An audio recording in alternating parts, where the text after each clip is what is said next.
ఆహ్లాదకరమైన ఏజెన్సీ, అన్ని వైపులా కొండలు, ప్రకృతి దృశ్యాలతో కొండవాలు ప్రాంతాలు, రోడ్డుకు రెండు వైపులా భారీ వృక్షాలు.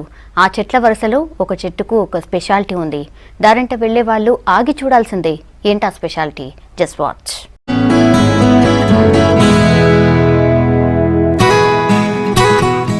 ఇదిగో కనిపిస్తున్న మర్రి చెట్టుకే ఆ స్పెషాలిటీ ఉంది. జాగ్రత్తగా చూస్తే చెట్టు మధ్యలో ఒక తొర్రె కనిపిస్తుంది. తొర్రె లోపలికి మెట్లు కూడా ఉన్నాయి.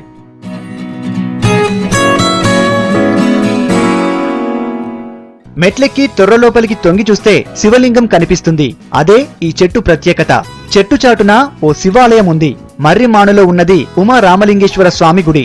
ఆ గుడికి 500 ఏళ్ల చరిత్ర ఉంది. విజయనగరం రాజులు స్వయంగా శివలింగం ప్రతిష్ఠించడంతో పాటు ఇక్కడ పూజలు చేసేవారని స్థానికులు చెప్తుంటారు.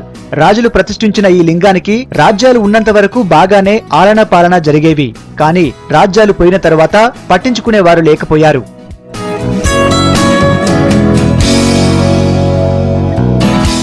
ఎవరు పట్టించుకోకపోయినా ఒక మర్రి చెట్టు మాత్రం ఆ చిన్నపాటి ఆలయాన్ని అల్లేసుకుంటూ వృక్షంగా మారిపోయింది. దాంతో ఇప్పుడు ఆలయం చుట్టూ ఎటు చూసినా మర్రి చెట్టే కనిపిస్తుంది. శివుడికి ఎంతో ఇష్టమైన మారేడు దళాలు స్వామివారిని నిత్యం పహారా కాస్తున్నట్లుగా ఉంటుంది. మొక్కగా మొదలైన మర్రిమాను కాలక్రమంలో శాఖోపశాఖలుగా విస్తరించి ఆలయాన్ని పూర్తిగా చుట్టేసింది. దీంతో ఉమారామలింగేశ్వర స్వామి గుడి ప్రస్తుతం మర్రిమానులో ఇలా అంతర్భాగమైంది. ఈ భారీ వృక్షం వయస్సు 100 ఏళ్లకు పైగానే ఉంటుందని అక్కడి వారు చెబుతున్నారు. పూర్వీకులు 500 సంవత్సరాల క్రితం నుంచి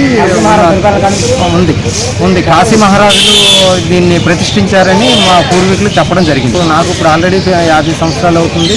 మా నాన్నగారు ఇక్కడికి వచ్చేసి స్వతంత్రం రాకముందు ఇక్కడికి వచ్చారు. అప్పటి నుంచి కూడా శివాలయం ఉంది. భక్తులు కూడా చాలా మంది వస్తూ ఉంటారు. కానీ డెవలప్మెంటే లేదు. ఒక ముసలావిడ దాన్ని అప్పుడు ఎంఆర్ఓ గారు ఆవిడకి ఏదో ఇచ్చారని ఉద్దేశంతో ఆవిడే దాన్ని అర్చన చేసుకుంటూ ఉంటుంది. ఆవిడే దాన్ని వచ్చిన ఆదాయాన్ని ఆవిడే తాను ఖర్చు పెట్టుకుంటుంది. ఈ ఆలయం చెట్టుగానే కొనసాగుతోంది. బయట నుంచి చూస్తే ఆలయం జాడ కనిపించదు. మిగిలిన ఆలయాల మాదిరిగా ఆలయ గోపురం, ప్రాంగణం, గర్భాలయం, గాలిగోపురం ఏమీ ఉండవు. విస్తారంగా వ్యాపించిన మర్రి కొమ్మల మాటన ఉన్న ఈ ఆలయంలో ఉమారామలింగేశ్వరుడు పూజలందుకుంటున్నాడు.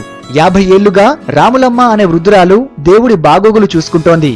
భక్తులు వేసే దక్షిణలు, రాములమ్మకి ఇచ్చే డబ్బులతోనే గుడి ఖర్చులు, తన అవసరాలు తీరుతున్నాయని చెబుతోంది.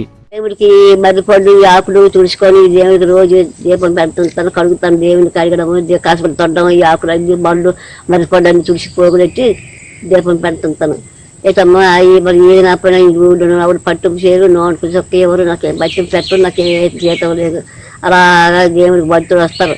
భక్తులు వస్తే 5, 10 ఇలాగా ముందు ఖర్చులు వేస్తే ఇక ఇదంతా తయారు ఒక్కొక్కటి ఖర్చులు మెట్లు కట్టించి ఓమగుండం వేయించి పంతులు సోమవారం కార్తీక నెలలో సోమవారం తీసుకొస్తాను.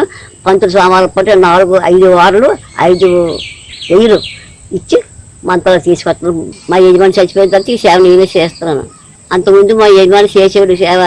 అతను చచ్చిపోయిన తర్వాత ఈ సేవని దేవుడికి నేను ఆకులు తుడిచి దేవుని కడిగి దీపం పెట్టి అలాగే ఏదైనా పోయిన బాధ్యత దేవుడి సేవ చేస్తాను. విశాఖ నుంచి అరకు వెళ్లే దారిలో అనంతగిరి మండల పరిధిలో ఉన్న కాశీపట్నంలో ఉంది ఈ చెట్టు గుడి. కార్తీక మాసంలో భక్తులు ఇక్కడికి ఎక్కువ సంఖ్యలో వెళ్తారు. ఈ ఆలయానికి ఉత్తరాంధ్ర జిల్లాల నుంచే కాకుండా ఉభయ గోదావరి జిల్లాల నుంచి కూడా జనం వస్తుంటారని స్థానికులు చెబుతున్నారు. ఇంత ప్రత్యేకత ఉన్న ఈ గుడిని దేవాదాయ శాఖ పట్టించుకోవడం లేదు. దీన్ని సరిగా చూసుకుంటే అరకు టూరిస్టులకు కాస్తంత పుణ్యం కూడా వస్తుంది. అలా కాదనుకుంటే టూరిజం కోసమైనా దీన్ని డెవలప్ చేయొచ్చు.